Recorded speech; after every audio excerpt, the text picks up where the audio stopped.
I am so glad to have my guest with me today, Anne Louise Bannon. Welcome to the WriterSpark Podcast. Yeah, hey, well, thank you for having me, Melissa. I'm just thrilled to death to be talking to you. And it's always fun to do podcasts, and this one sounds like it's going to be a blast. So, well, good. So our main focus is really geared towards aspiring writers, new writers, and writers who want to revisit craft topics or hone their craft or just get remotivated. So that's kind of what we're going to talk about. We have our topic all lined up about releasing your creativity and how to write when you maybe don't feel like it. But before we get to that, let's hear a little bit about your origin story. How did you get started with writing? And you are very prolific. You have several different series and you have a book that just came out too. So take it away. I'm really excited about running away to Boston because it's really different for me. But as far as how I got started, well, imagine a moody 15-year-old kid who would rather spend all her time daydreaming and hanging out with the people in her head than maybe even real people. And you've got me. And my mom, God bless her, she really, really wanted me to, not just dream. She wanted me to be out there. So I figured, well, how do I get away with daydreaming? I'll write it down. The next thing I knew, I had written my first novel, which, by the way, sucked. It was terrible. As many first novels do, right? Right. It was actually a novelization of a fairy tale, Cinderella, as a matter of fact, and it sucked. It just was terrible. But it got me writing, and I didn't write again until much later. But as the years went by, I just started writing more. And while I was in grad school for my theater degree, I started the Operation Quickline series, and had to keep that going, and it came out. So for a very long time, I was one of those writers that I had to be feeling it. I had to be in the mood. Fortunately for me, I frequently was. I had a really bad first marriage, which helped, but not necessarily recommended as a method. No, but okay. I don't recommend this as a way to get yourself writing, but it is kind of funny because I have since upgraded, shall we say, husband 2.3, and I got started writing again after a lot of time working in nonfiction as a journalist, and he says, "You're writing again, and you're writing all the time. Should I be worried?" And I said, "No, honey," because I had also done some of the other things I do to get myself writing, but it was a blessing because my husband now, he is such a good support to me. He really is wonderful and gives me a lot. My ex gave me a lot of room to write too, God bless him, but wasn't worth it. Well, good for you for finding the great guy that you have now. Yeah, I am blessed. Anyway, so yes, I have just put out Running Away to Boston.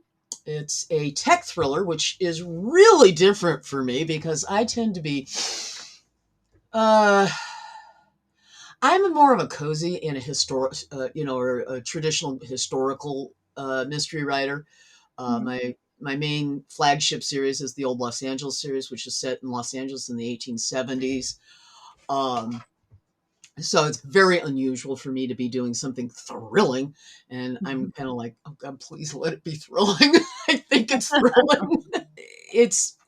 I do more of that sort of thing. And so to be doing something a little less whodunit-ish is very, very different. Did it require a lot of research into the tech part? Because that's so different. I mean, you research into historical, but to research sort of into that other side of things.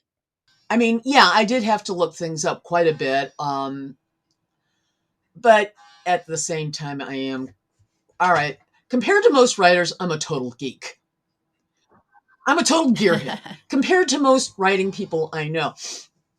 Fortunately for me, I also have a lot of friends who Well, I'm very close to JPL, Jet Propulsion Labs, where NASA has a lot of contracts. I'm not far from California Mm-hmm. Institute of Technology at Caltech, where Einstein hung out. You know, um, Mm-hmm. I have friends who are put me to shame. Let's put it this way. I can't write code. I've got friends who write it from the ground up, and these guys are really great. And so I had a couple of my friends, uh, three of them, look it over after I was done, and they really came up with some great suggestions. One even caught a boo boo. A couple of them caught a couple boo boos I'd made that had nothing to do with tech. They just caught the plot thing. They were just terrific. So it was a lot of fun writing because it was a different, it was a very different sort of thing for me to do. So I have to admit, it really helped. And when we were talking about, unleashing your creativity, doing something that I don't normally do really helps, believe it or Yeah. not. No, I believe it. And I think that, you can do something really well, and that can be what you do, and you can do it forever. Or you can do something really well, but it gets kind of stale, and you need to keep pushing or doing something different to excite yourself, I think. And Mhm. that follows into your words, into the story itself. And I'm kind of right there with you. I've kind of moved from those cozy mysteries into more women's fiction with mystery elements, and even going more so with that in my next series. So it's very invigorating, and it's very exciting to Oh, do that and to branch out into something new. and then it's also fun because when you come back to what you've been doing, you've got a new perspective on it. The Mhm. Operation Quickline series, which is set in the 1980s when I originally wrote it. I hate calling it historical. But it's but I left it set in that partly because one of the characters, well, he gets around a lot, and you couldn't have a character do that these days because of AIDS and all. But Mhm. um, I'm having to write some new ones because of the way the stories eventually evolved, especially during the rewrite process, because I have rewritten them, believe me. And it's it's kind of fun to put that aside. And what I'm working on right now is book 3 of my time travel trilogy, which is science fiction and Fun. historical also because they go back in time. But I also have to create future time, and that's been a lot of fun. So it's. I mean, I don't read one type of book. Why would I write one type of book? That's I'm eclectic as hell, Exactly. and I'm not going to pretend I'm Yeah. otherwise. So that's me. Yeah, same for me. And yeah, I want to write the types of things that I want to read, Hmm. and that's what I write, and that happens to be sort of all over the place, which is fine. Oh, And a that woman after my own heart. So I get so it many keeps people me saying, interested in my own projects, so that's good. yeah, well, I get so many people who come out saying, oh, well, you've got to focus. Honey, I am the ADHD poster child. I haven't focused in 60 odd years. What makes you think I'm going to suddenly come out and start focusing now, for God's sakes? It's not happening. That's fun. Okay, well, let us launch into our topic, which Mhm. is releasing your creativity, unleashing your creativity, especially when you're stuck, and writing, continuing to write, even when you are stuck. So, yeah, have there been times in your career when you have gotten stuck, first of all? Uh, yeah. I mean, there was a period about 2 or 3 years before I left my ex, and then um, uh, for almost 15, almost 20 years, uh, where I was not doing much fiction. Now, I was writing. Um, Mhm. I had gone into, I was doing more journalism though. I had started working at the LA Times, not as a journalist, actually as a desk assistant, but uh, I was writing, and they went, wait a minute, she can write? Oh God, yes, we want her. Uh-huh. And so I did go to journalism school, right after I left my ex, I went to journalism school and got my degree there. So I was writing. I wasn't work. I was freelancing a lot for a lot of reasons because this was unfortunately right at the time newspapers started Decline. going under, Mm-hmm. and that was not a good. Talk about bad timing on my part. But, uh, but I was doing a lot of freelancing, and I'm sorry, you write when you don't feel like it. You write because, frankly, you don't open up a newspaper and see blank space. And I learned that very, very early on. You don't get paid for not writing, also, right? Yeah, there's that. You know, that paycheck is really Yes. incentivizing. But that is also when I started, when everything else collapsed that way, which was, oh golly, 2014, right around 2014, 2016, when everything started really seriously. I mean, in 2007, I lost 3 major clients in a matter of months. Mm-hmm. It was really bad. And it wasn't because they fired me. It was because the publications went under. Mm-hmm. So that was really tough. And I mean, I was a consulting editor for one. I was like, I can make a living at this now. No, you can't. So it came in. But I got that into my psyche that you write even when you don't feel like it, Mm-hmm. which is a good thing. And the only other thing that was a big help was the pandemic because I hid in my writing.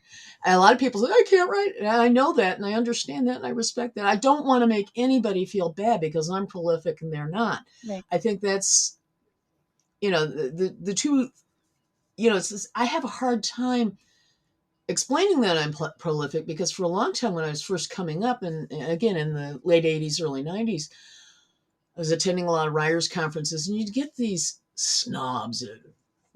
Well, they're cranking them out 100 pages, or you're some agent said, well, I don't want to know about all the 20 different novels you wrote.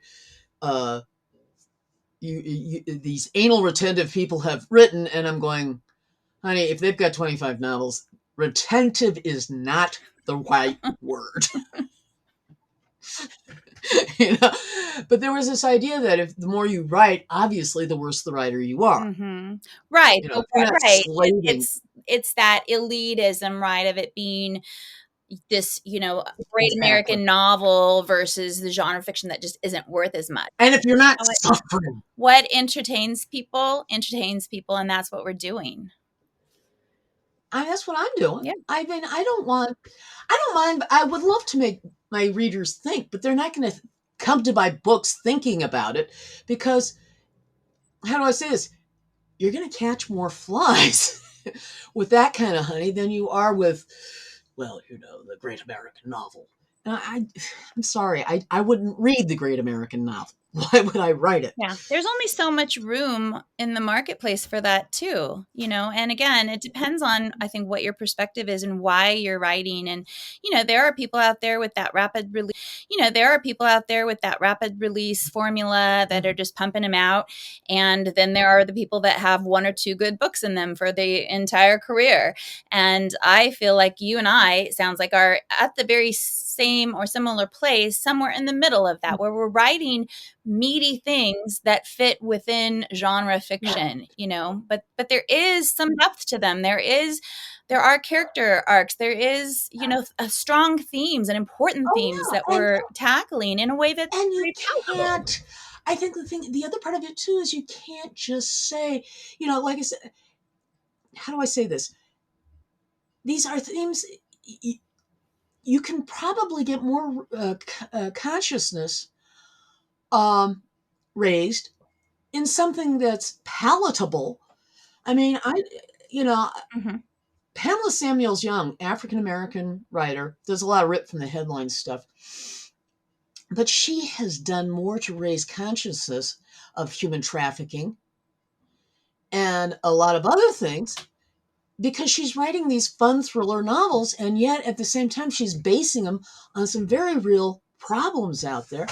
She's writing them from an African American perspective, and I, as a white person, can now say, oh wait, I didn't understand that about some African Americans. Believe me, do not generalize. I've gotten my butt kicked for that one. But Because, we're all different. They're all different. Oh, hello, sweetheart. I'm sorry. I'm so ADHD. For everybody listening, my dog just Hello, jumped on my lap. sweetie. What up, precious baby? Oh, you did that pretty baby. Yeah. How old? Sorry for that interruption. She's about a year and a half. That cutie. Yeah, I've got She's my cats are outside, or else Benzie would probably be making an appearance, wandering by with the tail in the air.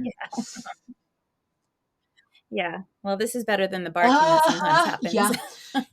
Yeah. Or if my dog's outside, we'll get the song of the humpback whale. He's part basset, so he's got that hound thing going on, and it's like,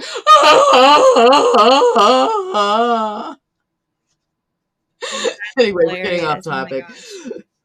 But yeah, so to your point though, I do a similar thing. I have one book in particular that you brought up, human trafficking, and I have the fifth book, Drop Dead Lola, in my, actually maybe it's the fourth, what Lola wants. I have one of my Lola Cruz books that tackles that very topic, a human trafficking sort of ring that's happening in this club in the Sacramento area.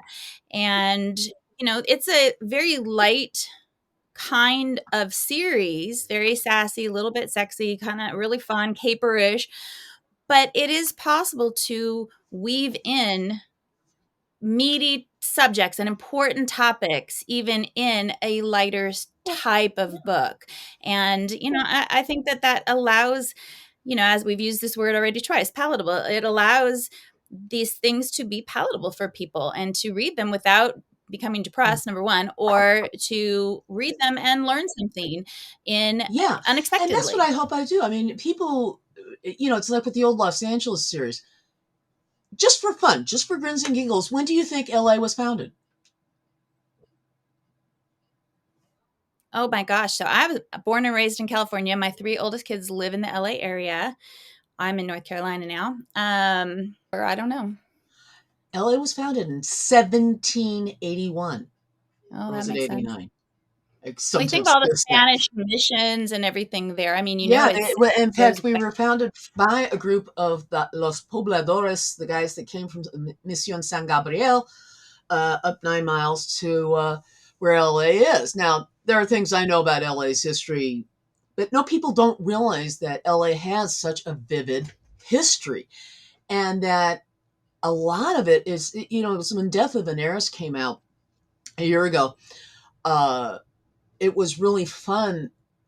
One of the fun things I did with this, I discovered because I read the newspapers when it's happening, there was a measles epidemic in the Pueblo at the time I set this story. And we're still having anti-vaxxers with the whole pandemic thing. Mm-hmm. And there's literally a line in Death of an Heiress when an adult dies of the measles. And it was pretty damn deadly. Mm-hmm. There was a wonderful thing was, all the kids are out of school because of this measles epidemic. Thankfully, few have died. That's, okay. But, they were thankful. Not that many kids had died, but the kids were dying, especially the real little ones. And if the adults got it, of course. Well, as my father has said so many times throughout my life, if we don't learn from history, we're doomed to repeat it. And that's so true. That's about it. Yeah. And there was literally, and I put this in quite consciously, where one of the other characters, Regina, says, I wish there was something we could do to prevent this. And they did have vaccines for smallpox by that point. Mm-hmm. So I was able to do that in a way at a time when, this was still an issue. So I'm glad that's what I can do. And it's a lot of fun. But like I was saying earlier, though, the one point I was trying to make is I don't want people to feel bad because I'm prolific. I do have friends who are like, oh my God, you write so much. I know, and I was talking to another gal one time. She says, I just can't stand it when people are bitching that they are going on about how they got 1,000, 2,000 words in one day, and I'm lucky if I get 100. I says, yeah, I've had those days. Mm-hmm. We all have. Okay, I've also had the 1,000 to 2,000 word days, but it's, I don't want anybody to feel bad. You are who you are. If you're, you know, if you're going to be if your nature is to be perfectionistic and to struggle over every word, well, that's what you're going to do. Right. And As that's your long as you're process. writing it, and as long as it's getting out there eventually. I've got one friend I'd really like to her. I would like to slap, not because she's a bad person, but because she spends so much time agonizing over every word, she doesn't get anything out, and she's already a damn good writer. Mm-hmm. I'm like, Mm-hmm. seriously, come on, honey. But Yeah, for the well, we've most talked part, about this very topic several times, in passing and more intentionally, but the bottom line is there is not one right way to do it. And everybody's process is no. their own process. And you just have to embrace that. Sure, try different things and see what works, and Oh, maybe for God's something sake. new will resonate, but it's still your process. And that's what you have to be true to, because, nobody can tell You you how can't. to do it. You can't do it in somebody else's way. No, you really can't. And that's, you'd ask me for some tips, and that is definitely one of them. Know your personal style. Know how you work. What time of day are you most creative? I work really well first thing in the morning and mid to late afternoon and on. But Mhm. I don't always get a chance to work them because, life happens. This morning I lost my wallet, It's like, oh, I Oh, found no. it. I'm always learning. I'm curious and interested in honing my craft. And as a teacher, I know how important it is to have structure to my learning. I created the Ready Set Write course as a way to share a ton of what I have learned over the past 15 years with you. It's a comprehensive course that teaches you how to create your protagonist, antagonist, and your supporting characters. It has lessons on conflict, story structure, and the hero's journey, as well as what I call the essential elements of writing: setting, point of view, dialogue, mood and tone, and voice. Plus, there are lessons on scene and sequel, and motivation reaction units. It took me a long time to truly internalize all of this, and my courses are a way to help you jump the line. They will guide you through the writing process so you can take the bull by the horns, so to speak, and write with real confidence. You can find out more about the WriterSpark courses and Ready Set Write at writersparkacademy.com/courses. I'll see you in the classroom. So, Anne, let's talk about some of your strategies for releasing creativity when you do get stuck, because we all do get stuck. So, Oh, yeah. what are some of your strategies or tips for us to kind of tackle that and get past it? My first three tips really, well, first four really have nothing to do with writing specifically, Mm-hmm. but they are critical to writing. And my first one is always going to be walk, get Mm-hmm. up, move your butt. It's good for your heart. It's good for the backside. And it is so good for your brain. They've Mm-hmm. done the studies on it. There's something about walking specifically. Excuse me. There's something about walking specifically that just fires up the creativity. Mm-hmm. It and if you can do it in nature, so much the better. If you can't, I love urban hiking. I want to get someplace when I'm going to do that much work. Thank you. Yeah. But Destination. but 3 to 5 miles. Oh yeah, I'm out there, and there's a place up behind Jet Propulsion Laboratories where I live, and there's a trail up there, and it's gorgeous, and it's quiet, and it's beautiful, and it's a good solid hike. I love that walk. Mm-hmm. So there's that. Another thing for reading that you can do, and I really like doing, is take breaks with other creative stuff. Don't just write, and that's your only creative outlet. I stow because I'm crazy. And Oh, okay. I do That clothing construction. that maybe is what drew you to my Harlow Cassidy magical dressmaking mystery series. Oh, it definitely did. And Yeah. I had fun with it. Now you sew too, don't you? Or I do. I don't do it regularly anymore, but I do sew. I did Mm. sew a lot, and I do sew now occasionally, but I'm trying to get back into it. I have this beautiful fabric that I want to make a jacket with. So, Oh, that sounds like fun. for me, it's I found this fabric. Well, my mom gave me this fabric and I've got the pattern, and so now it's just making the time to do it. But I'm so with you. There were many, many years when I was raising kids and working, Mhm. teaching, and trying to write, and Mhm. eventually I was able to not teach anymore. My kids have grown and they're out of the house, but during those years, I let so many of my creative pastimes go in the process. And now I'm really trying to recapture some of those, thinking, what did I used to do that fed me, that fed my creative soul? I do art journaling now, and I'm dabbling in watercolor painting and things Mm. like that. And as Mm. a way to kind of tap into a different side of my creativity and let me not think about writing very Yep. explicitly, but it's still feeding that creative side of myself, which I And love. So I think it's I think it also complements it and pushes it. And again, like your sewing fed Harlow, great. Mhm. my sewing feeds Lisa Witcherly. She's a stitcher. Hmm. And so she's always sewing stuff, and Sid is always making fun of her, but at the same time knows she does a good job, and she calls it her therapy. And so she's at the point where she's also been sewing a lot longer and is a much better sewer than I am. So I'm not that good at stitching, but I do like doing it. Well, let's put it this way: I like having some, if that makes sense. But Mhm. the creative process of one of the things I'm getting into now is zero waste patterns, where Mm. they're laid out so that you don't have scraps or very, very, very few.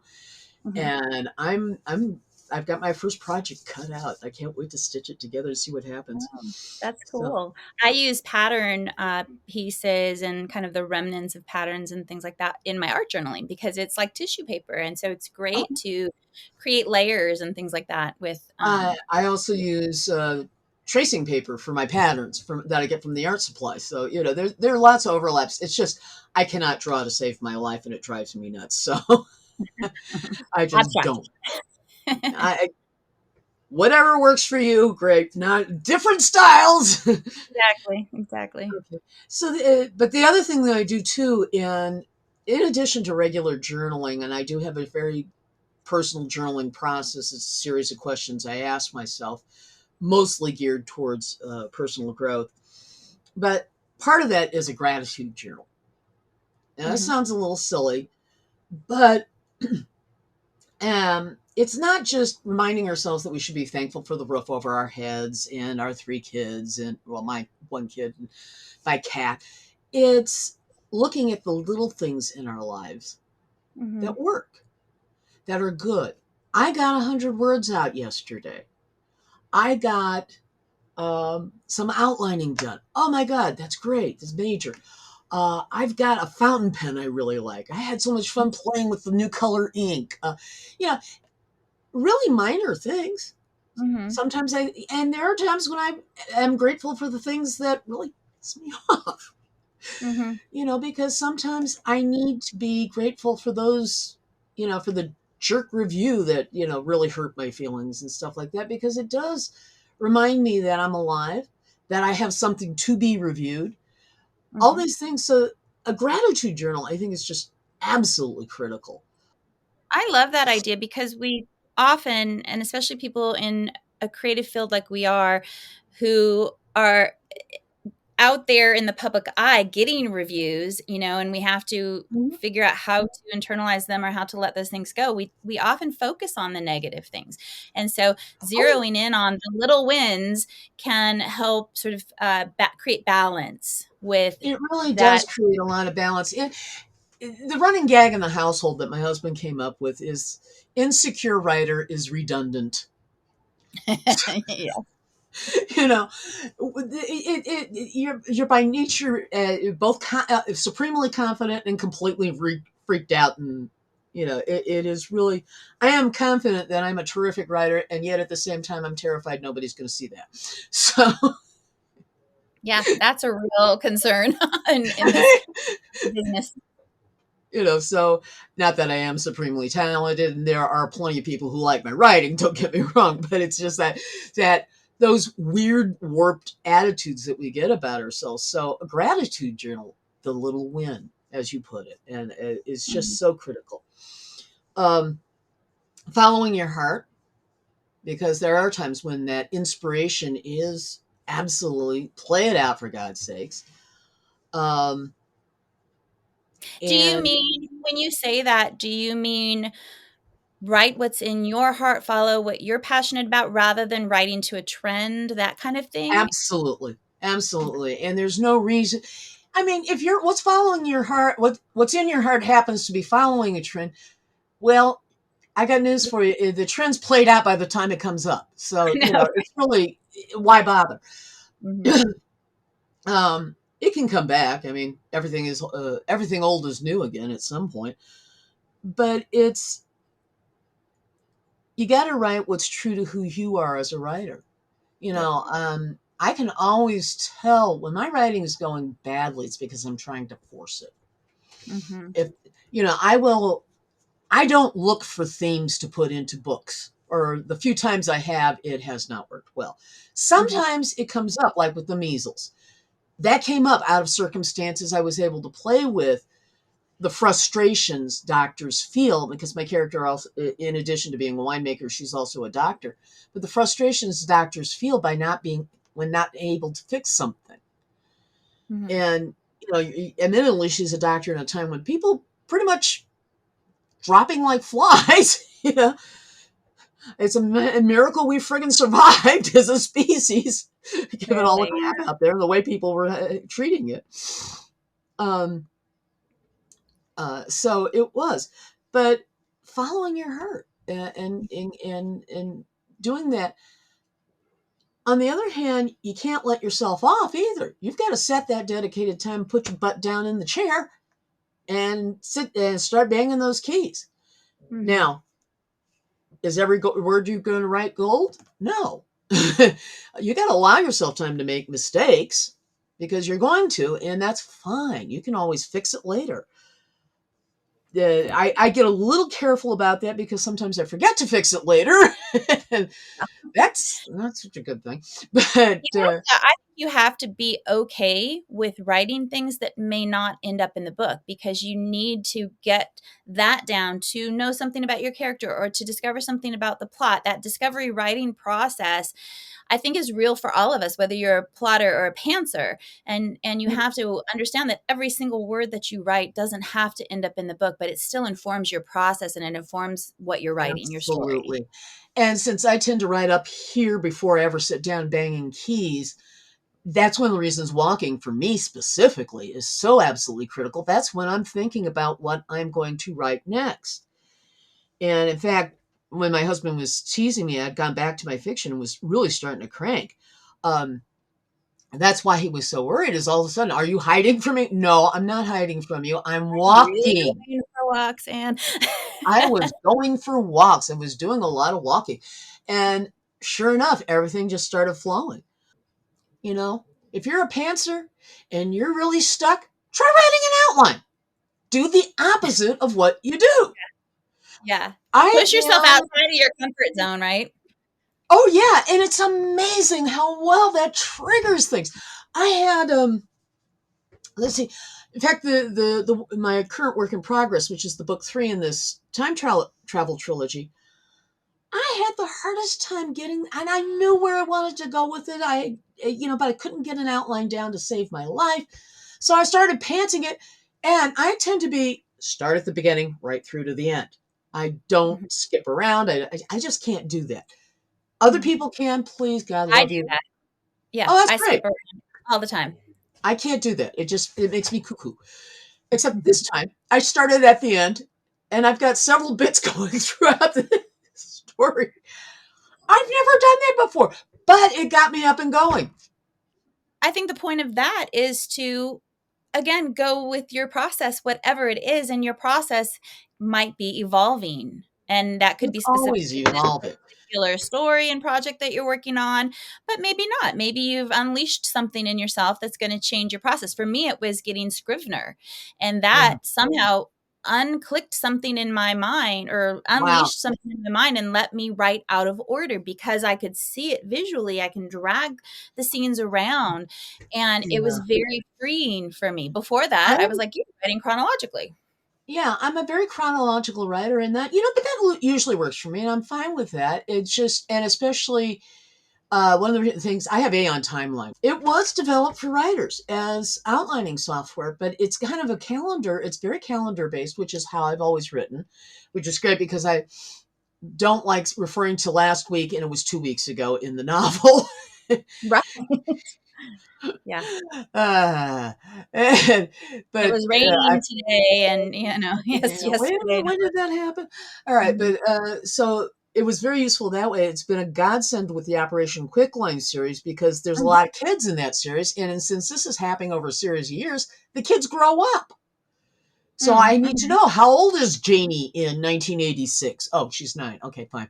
You know, so Mhm. I can keep track of that. That's where I'm keeping most of my Bibles, by the way, because it's just so much more convenient. Um, than Scrivener is. On the other hand, I'm using Scrivener for outlining for all the time in the world, the current work in progress, because, like you said, I can put those little synopses, have them show up on my little binder, and know, okay, that's going to be the next scene, that's going to be the next scene, that's going to be the next scene. Right. This is where I'm going with it. Um, but you can do narrative view that way with Aeon Timeline. It's just I'm in Scrivener now. I can see it a little more easily. So Yeah. I may change that. I may do that with my next novel. I may not. I don't know. I don't really care. It's just the thing is mixing things up sometimes is really what's the healthy part, if that makes Yeah. sense.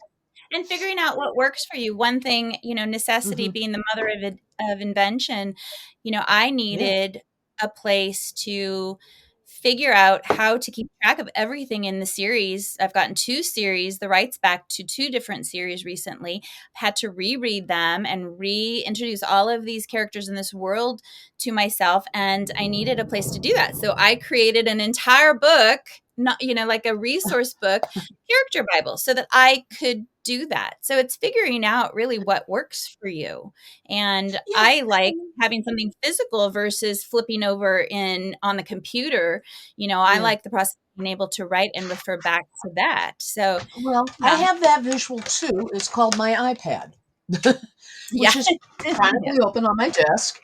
Mhm. It's I've dropped something else, but yeah, I have my iPad, and I use that all the time. It's my second screen. I also have a double wide monitor, so if I really need to do side by side, I can. I Yeah. That's I'm a nice. geek, and well, it's really funny too because this is actually my second iPad. My kid, who does IT at her alma mater, she's an adult now, but got it for me for Christmas, and it has a little the old composition book cover. Oh, That's nice. the case. That's cute. Yeah. So I have but it's I can't function without my iPad, and that's the second one. I've got the one the portable that I have. So it's okay. Yeah, I have more gadgets You than I have really should. your toys, yeah. And I'm a geek. Okay. But yeah, so it's this whole idea of make sure you do take the time to write, pound those keys, even if it's not coming out very good. At least you're pounding them, Right. and but the creativity part of it is just knowing who you are. I think a lot of times too, and knowing what does work for you, and being willing to change that up. Right. When I was teaching middle school, I taught English, language arts, and, I would have them journal and write just to get Hmm. their creative minds going, even though we didn't really teach much creative writing because of the standards and whatnot. But, one of my things that I would say to them all the time, to my students, is if you can't think of anything to write the last word that you wrote over and over and over until something comes to mind. And inevitably it does, because they're like, I don't know what to write. Well, write this word over and over. And, they do it. And lo and behold, before long, they've transitioned into something, Well, So part of it is just sitting down and doing it, committing to doing it. well, and if you have a standard set of questions to ask yourself, that's with my journaling process is I don't always follow it, but things like, what are my lingering annoyances this week? uh, Losing my wallet. What am I grateful for? Those are two of the questions. Today I'll feel really good if I fill in the blank. And because I'm a Catholic and do practice that way, I'm always thinking of, where have I sinned? Not in a really negative sense, but okay, what did I screw up today? What can I do better? And then what did I do well? Because again, insecure writer. Yeah. Because again, you've got to change your perspective, change the lens that you're looking through, and make it positive versus negative. Right. And at the same time, you can't pretend that the negative doesn't exist. Because, when that happened, you create a whole new set of problems for yourself. And I don't, I screwed up. I shouldn't have cursed so-and-so out. Okay. Why were you cursing this person out? Well, let's not go into this particular petty bureaucrat. But sometimes you do need to vent. And I think that, another, maybe not one of your tips, but another thing that I think writers need is somebody that understands what they're going through in this business or in this writing process. And, if I get a bad review, I have a friend that I talk to and I'm grumbling like, oh my God, I can't believe, this. And then she does the same thing. And sometimes that's enough just to get it out. And having said that, and then you can move on, not rather than lingering. Another outlet that a lot of people don't know. There was a mid-level county planner that I was working with for a job I have. This guy he lied to me relentlessly. He was just such a friggin' jerk. Okay, he may have ended up in a story. I've done that. A friend of mine, somebody, and she's a really good writer too. And she says, this horrible idiot not only got the wrong book, didn't tell me, and wrote a shitty review. And she was so mad. And this person is going to end up in a book. I says, yeah. In fact, it's on my desk. If you were in my novel, you'd be dead by now. I have a shirt with a Mary Higgins Clark quote that's quite similar to that. If I meet somebody that's mean to me or something like that, I'll just put them in a book. We have an outlet. Yes, yeah. And you've got so many choices with people like that. I mean, there's in These Hallowed Halls, which is book 6 in the Quickline series, the department head is what I call an irritant good guy. In other words, well, he could be the bad guy, so I don't want to blow anything, but the idea behind the irritant good guy, or the irritant, is, as Lisa puts it, yes, I was suspecting him of this particular murder, but I could, as often as you would like to think that the jerk is the bad guy, more often than not, they're not guilty of anything worse than being a jerk. Exactly, yeah. This guy's a real jerk. And it was fun to play with. And so I have the irritant character, who's not necessarily the bad guy, but okay, sometimes he is, sometimes he isn't. And, I've had bad guys. I've got a book. Oh, God. There's one thing where the nicest guy in the book is actually the bad guy. So, yeah, that's great because they're unsuspecting, right?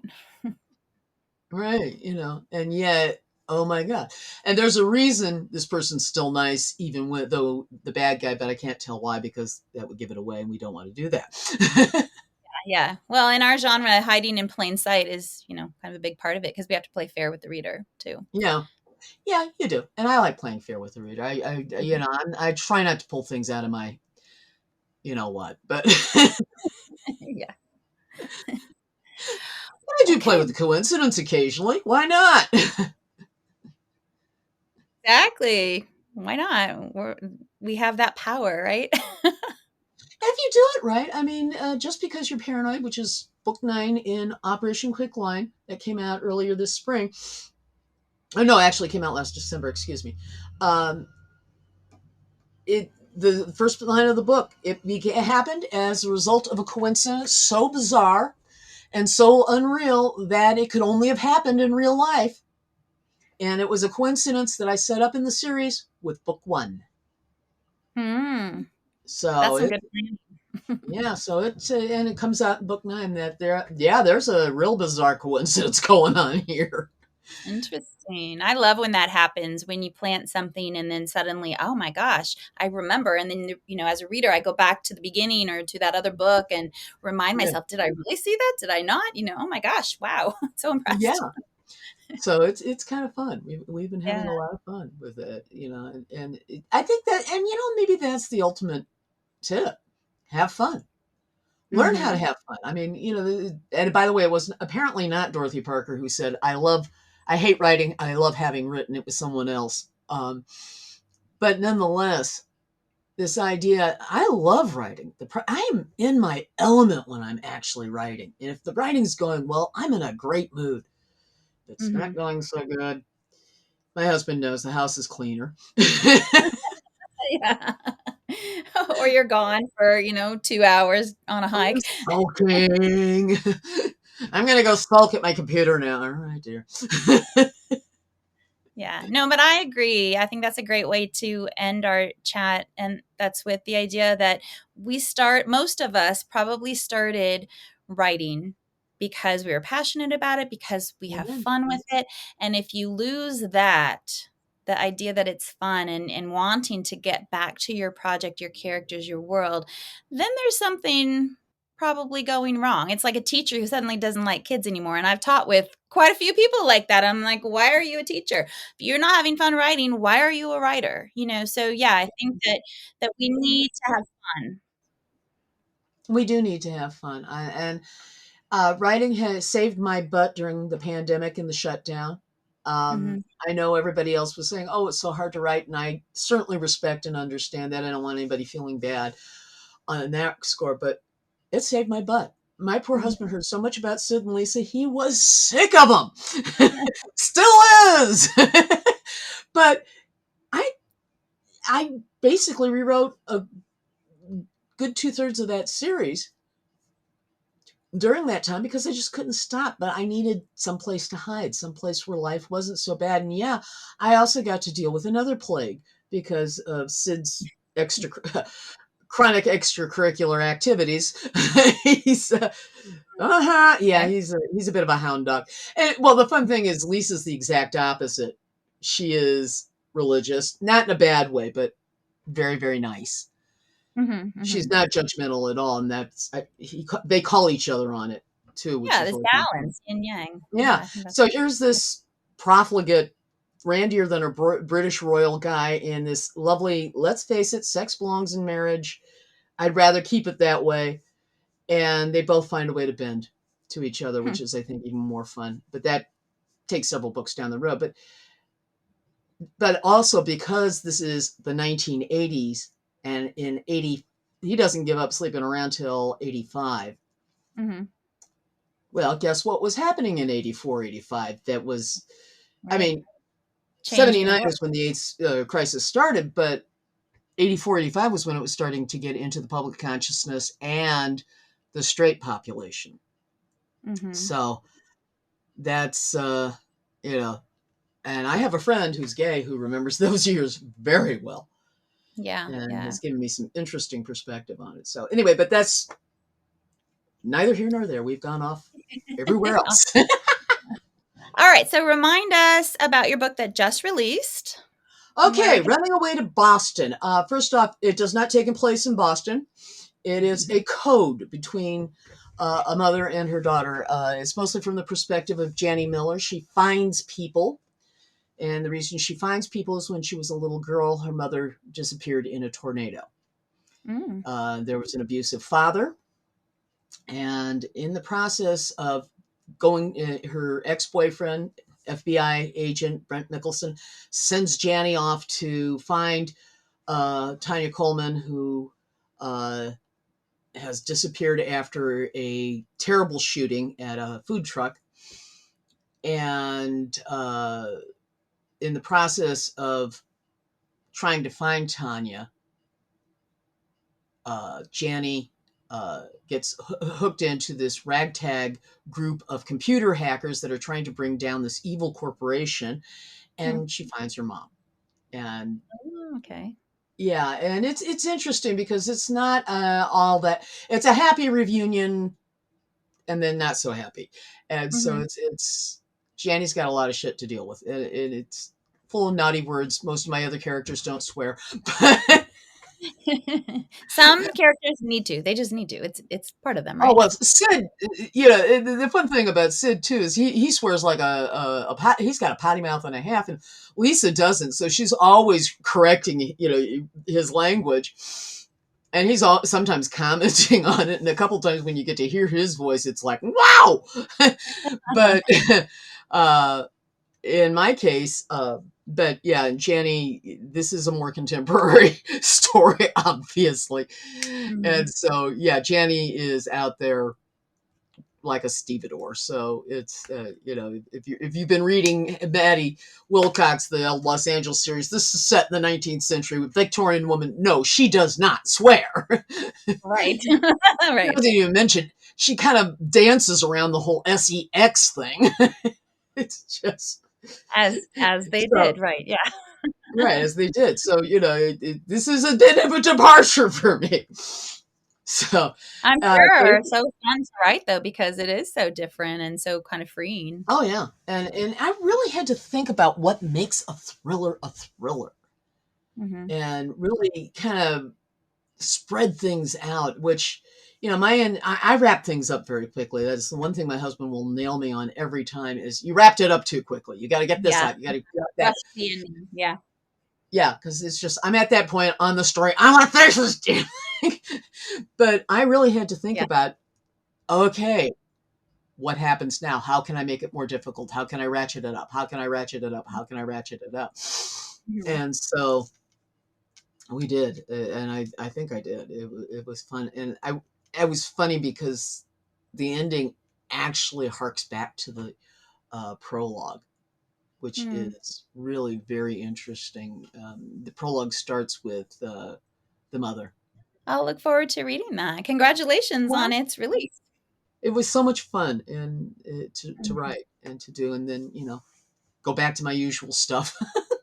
Yeah. Well, I thank you so much for being here and taking your time and for sharing with all of us such great tips on how to kind of keep that creativity going and strategies. What I like most is that you gave actual concrete strategies, things we can actually do, getting up and going out and letting our brains process. And no, thank you. And I mean, like I said, there are things I do because of who I am as a person that you're not going to be able to do, or somebody else isn't going to be able to do, because that's just who I am. And it doesn't make me a better writer or a better person. It just makes me who I am. Right. So, but there are things you can do to mix it up, to get your butt out and walk and think about things. Because that's, and I appreciate your gratitude.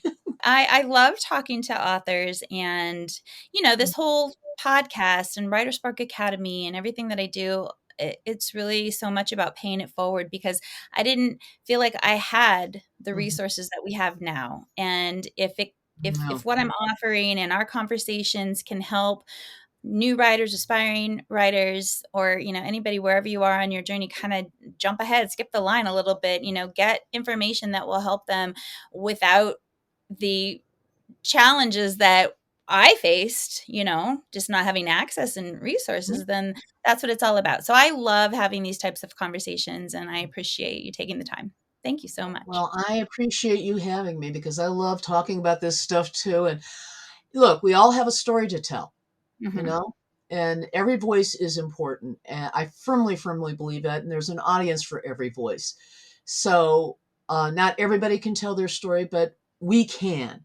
Yes. And anything that helps us do that, I want to help people with, because it's just, you're right. I started writing in the late 80s. There was no internet. Right. I had to wait until, if I wanted to find something out, I had to wait till the library opened, damn it. Exactly. I did have We'll one have our friend. Encyclopedia Britannicas. Yeah, I had one friend who was fortunately up at 2 a.m. in the morning when I happened to be up writing, so I was able to make a couple quick phone calls. But now it's like, okay, Wikipedia, I just need a fast fact, and those things Doesn't it are make so you, valuable. oh my gosh, doesn't it make you just in awe of all of the writers that came before that were typing on typewriters that didn't have the luxury of delete, delete, delete, I and would not now be a writer if it weren't for word processing. I I know. I don't I think tried typing I hand wrote my first novel, tried typing it and never got anywhere. yeah, So such it's a no, different world. it's Yeah. a very different world. And Yeah. I appreciate those people who can do the handwritten first draft, and then Yeah. I really appreciate those people who have that gift. I can't do it. It's just, Yeah. Same. Same. I can't read my writing when I start writing because my handwriting can't keep up with my brain. well, I have my journalism shorthand, which is, because people talk faster you can write. And Oh, I can yeah. type faster than I can handwrite. Same. Yeah. Yeah. Well, then thank goodness for the computer. That's all. Thank God. Yeah. Yeah. All right. Well, thank you again for being here. I really, really appreciate it. And I know our listeners will really enjoy listening to this. Okay, great. Well, hey, thank you so very, very much. And I'm looking forward to passing it on. Thank you so much for listening and spending your time with me today, everyone. I'm Melissa Bourbon, and this is the WriterSpark Podcast. Take a moment to visit our website at www.writersparkacademy.com. Check out our courses, our resources, and all the content there. And I will see you next time. Until then, happy writing.